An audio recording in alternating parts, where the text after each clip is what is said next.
Welcome back to MUAS Academy. Kita akan sama-sama membahas kenapa tanah itu perlu dipadatkan. Sebelum kita membahas mengenai kepadatan tanah itu sendiri, kita harus mengetahui apa itu pemadatan tanah. Jadi pemadatan tanah itu bisa dibilang pembuatan atau timbunan tanah untuk jalan raya dam. Itu adalah salah satu contohnya, dan banyak struktur teknik lainnya yang harus menggunakan tanahnya itu harus ditimbun. Habis itu pemadatan berfungsi untuk meningkatkan kekuatan tanah sehingga dengan demikian meningkatkan daya dukung fondasi di atasnya. Pemadatan juga dapat mengurangi besarnya penurunan tanah yang tidak diinginkan dan meningkatkan kematangan lereng timbunan.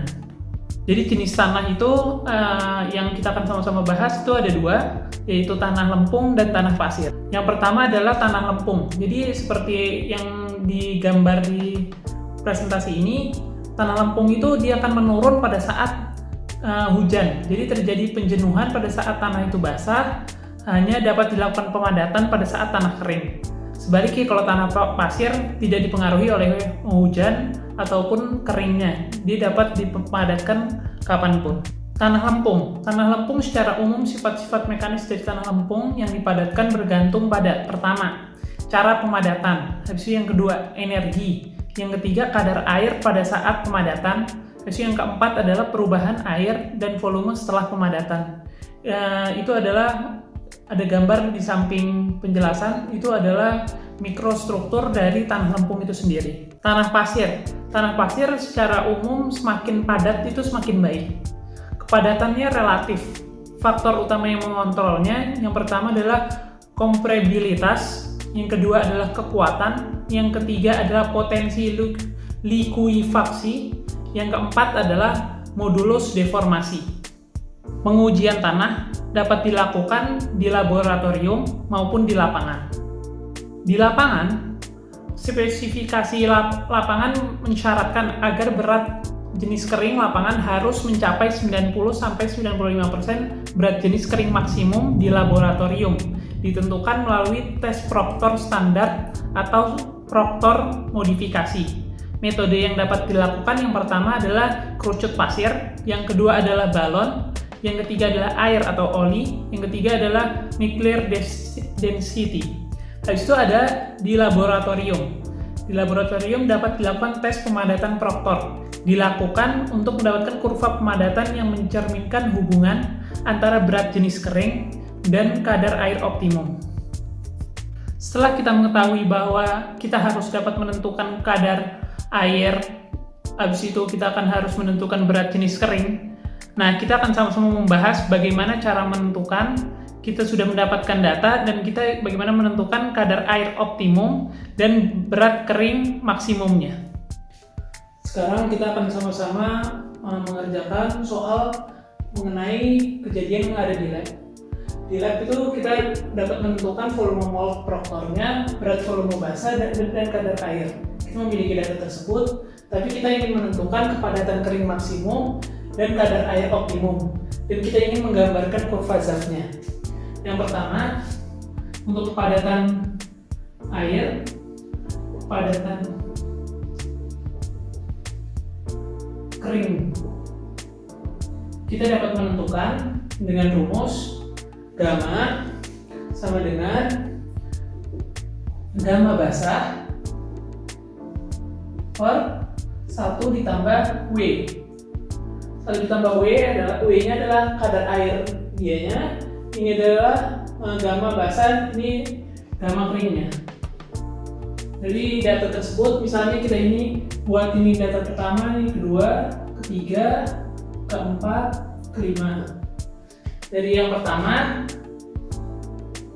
kering 1, kita dapat menentukan gamma dari basahnya ini 2058 dibagi 1 ditambah W-nya 12,9. Karena masih persen, jadi kita dibagi 100, jadi 0,129. Nah, setelah kita hitung, kita akan mendapatkan 1829,84. dengan satuan kilogram per sentimeter pangkat 3. Itu yang pertama. Yang kedua dengan rumus yang sama, gamma kering 2125 yang ini dibagi 1 ditambah kadar airnya 14,3. Setelah kita hitung, kita akan mendapatkan 1859,16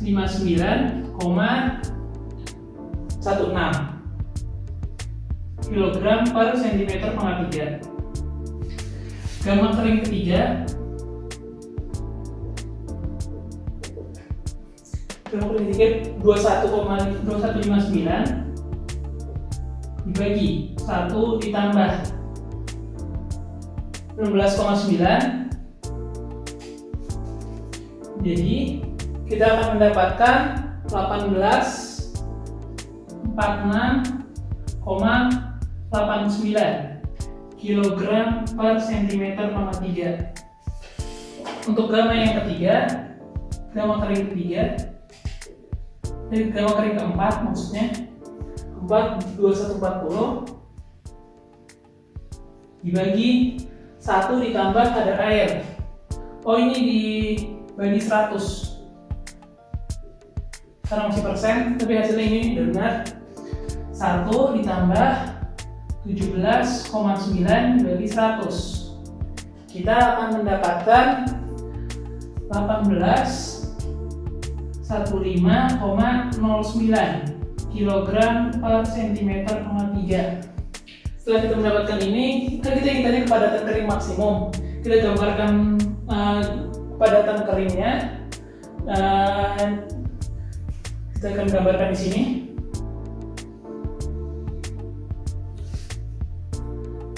Kadar kering, kepadatan kering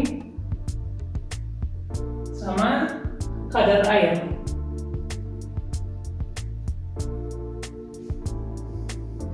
Setelah kita plot, kita akan menggambarkan bentuknya akan seperti ini.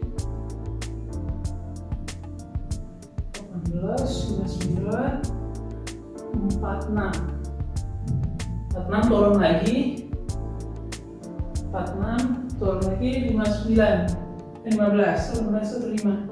Kita akan menggambarkan seperti ini kurang lebih. Nah, dari sini kan ini kita yang pertama 1829, yang ini 12,9. Terus diplot satu-satu, 14,3, 15,7, 17,9. Oke. Nah, dari sini karena kadar air optimum itu sudah ada ketentuannya, yaitu di 15%, 9%, berarti dia akan di sini. Apabila kita plot di sini, kita akan mendapatkan 1862. Maka jawaban dari soal ini adalah kepadatan kering maksimum. Kepadatan kering maksimum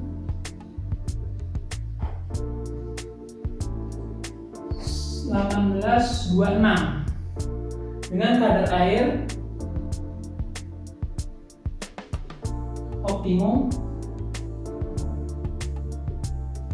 dengan 15%.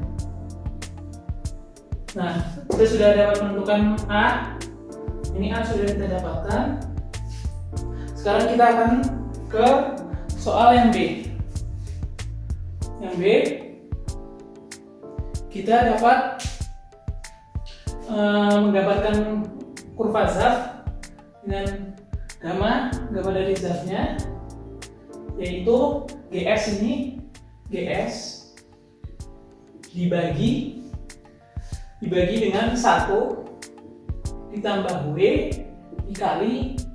dikalikan dengan GS-nya. Oke. Ini kita kalikan dengan gamma W-nya. Sudah di sini kita akan gambar. Terus kita akan menghitung zaf 1 sama dengan 2,72.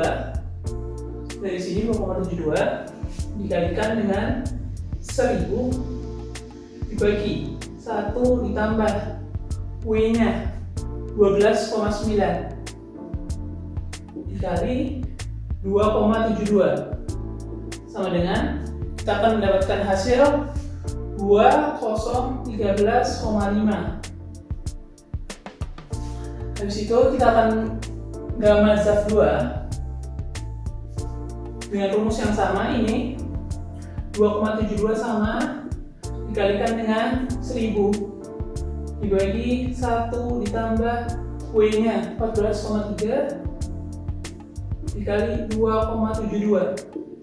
Kita akan mendapatkan 1458,33. Gamma zaf 3 sama dengan 2,72 dikali 1000 dibagi 1 ditambah 15,7 dikali 2,72. Kita akan mendapatkan hasil 1906,44. Gamma zaf 4 sama dengan 2,72 dikali 1000 dibagi 1 ditambah 16,9 dikali 2,72 sama dengan 1863,42. Gamma zaf 5 sama dengan 2,72 dikali 1000 bagi 1 ditambah 17,9 dikali 2,72. Oke, di sini kita akan mendapatkan hasil 1829,43. Nah, dari sini kita tinggal gambarkan sama seperti ini.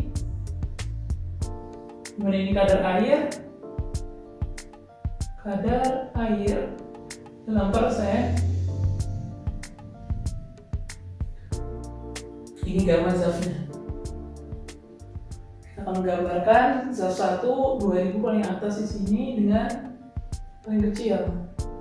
Seturun 14,58. Oh, ini ada kesalahan. Ini 1958. 1958 di sini akan turun terus di sini, dan di sini. Akan menjadi satu garis lurus. Garis lurus seperti ini. Oke. Ya, kita sama-sama sudah menyelesaikan soal ini. Terima kasih sudah menonton. Wassalamualaikum warahmatullahi wabarakatuh.